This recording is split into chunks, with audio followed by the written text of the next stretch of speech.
Hi everyone, Molton here. Welcome back to another game in our speedrun series. So today we have 1e4 with the white pieces.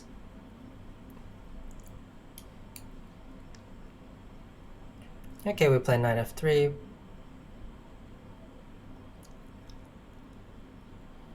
Opponent goes for this variation. Okay, let's play the move bishop to c4. Bishop c5, and we'll play the Evans Gambit here with the move pawn to b4.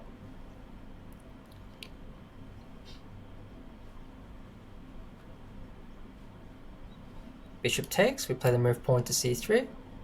So this is an excellent gambit actually at all levels of chess. Bishop c5 is a very common mistake actually, which a lot of players make at this level, especially because it actually just walks straight into d4.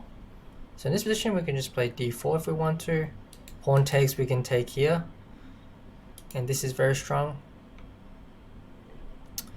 I know there's some other variation here which is also quite good, like after castles, but let's go d4. Pawn takes. Now we can castle here as well, so we don't actually have to take the pawn straight away. So let's go castles. If we take the pawn, I think it's also fine, but after bishop check you have to play king f1 and keep the king in the center. But at sort of this level, I think it's perhaps better just to avoid the positions with the king in the center. So pawn takes c3. So this falls into this idea in a lot of positions where I can actually play bishop takes f7 and I win my piece back with queen to d5. It doesn't give me a winning position or anything like that, but it does give a very pleasant position as far as I know. You can also get this from a Scotch Gambit, not just Evans Gambit. So.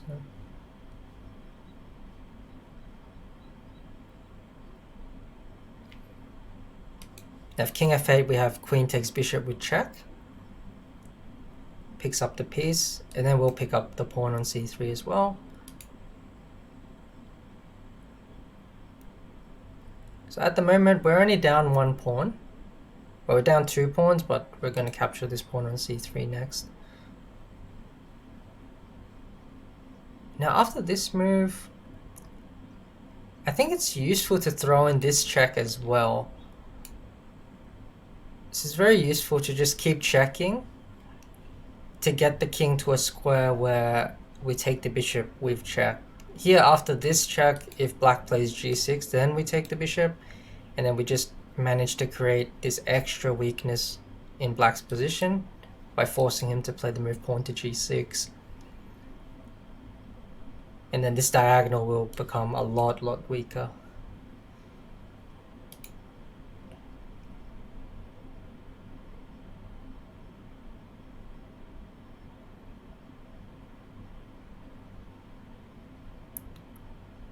But the other option for black is just to move the king back again.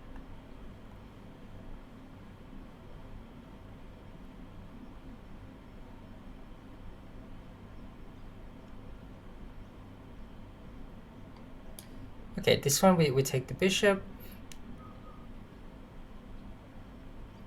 This one looks very good for us actually, because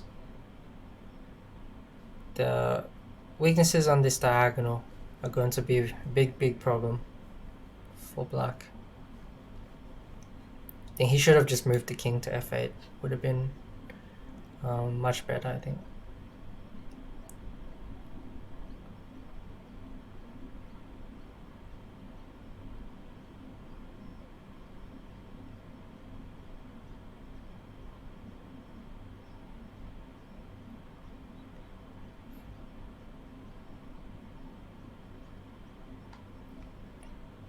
Okay, queen to g7.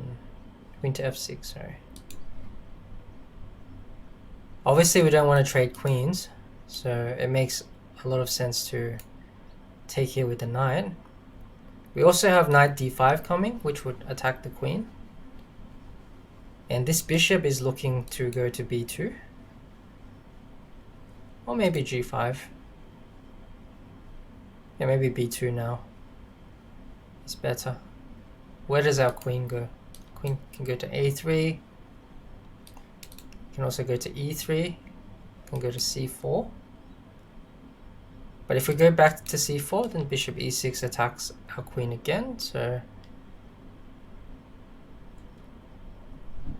okay, let's bring the queen back here to e3.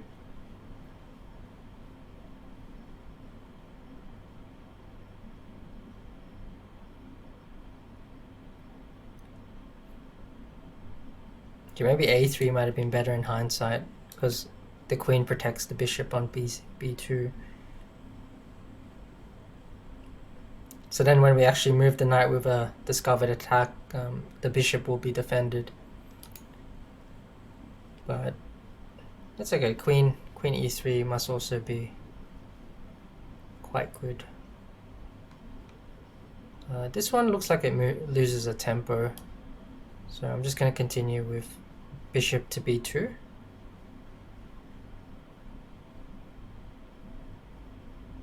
And knight d5 is coming. Looks very, very pleasant for white.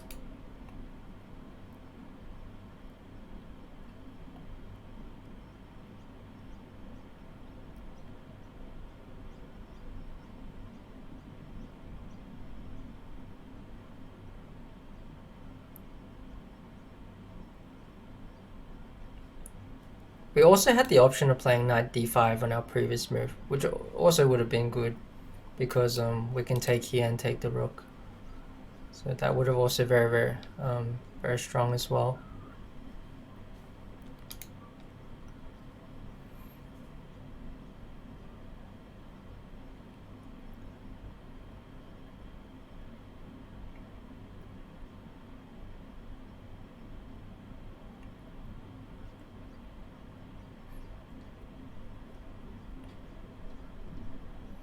Okay, knight e5.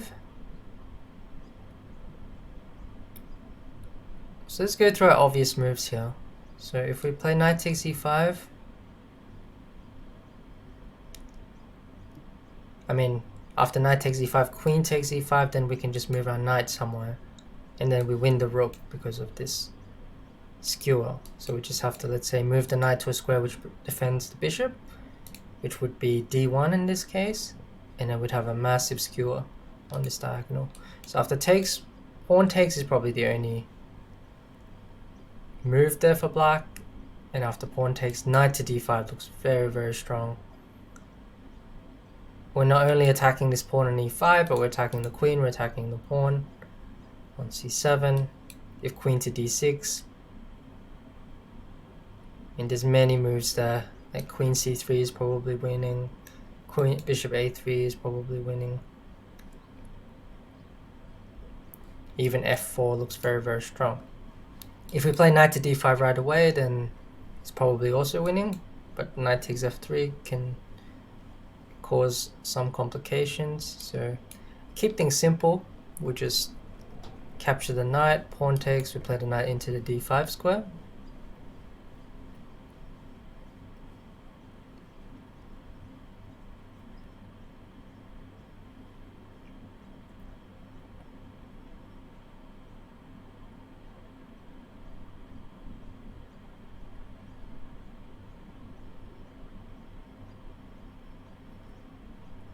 Okay, queen to d6. This was what we were expecting. And a lot of strong moves here. Just want to pick out the move which looks the most convincing. So I don't want to trade queens. So queen c3 is probably not the move. f4 looks very, very tempting. Bishop a3 looks very tempting. Bishop a3, queen moves, but I do want my bishop on this pawn. How can I attack this pawn further? Maybe queen g3 is the move, because queen g3, there's no way for black to defend this pawn. And this attacks not only the queen, but it also attacks the rook. Also threatens knight takes c7.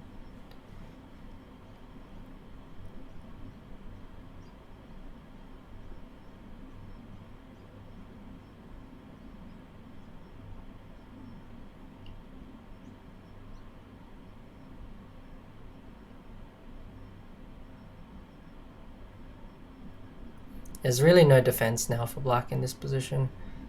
There's just going to be a lot of material loss.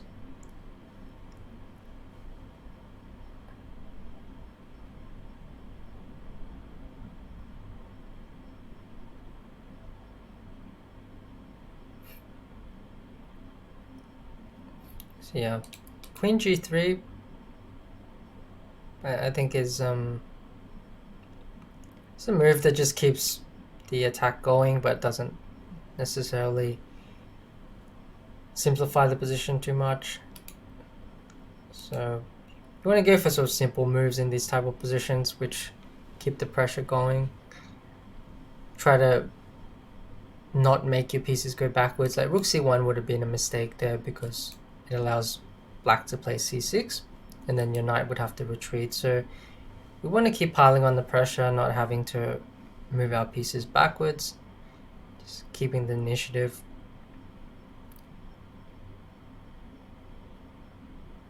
The f4 was tempting as well, but then after pawn takes, rook goes to h7. Maybe you're winning after doubling your rooks on the f file, but this one seems a lot simpler.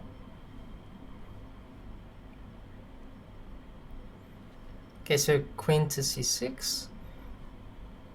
So here, I mean, we just play queen takes e5 and pick up the rook. Okay, so let's have a quick look at that. So after b4, yeah, bishop c5, pawn takes. So we can also go pawn takes in this variation. And after bishop to b4 check, you can actually play the move king to f1, which scores quite well for white, because we have these two strong pawns in the center and some attacking chances. But generally speaking, I prefer to just castle because it's a lot easier for white in this position to play. No need to keep your king in the center. And here, if white captures the pawn, then yeah, we have this idea that we see in the game. If black doesn't capture the pawn, let's say it plays move like d3, then this line we have some interesting ideas as well. After the move knight to g5, we have this idea where we take here on f7. For example, let's say black plays knight to e5 to attack our bishop, attack our knight. We can actually go knight takes f7 here. Knight takes f7, bishop takes f7, king takes f7, queen h5, and then we pick up again this bishop on this c5 square, and again we have a very pleasant position here with white.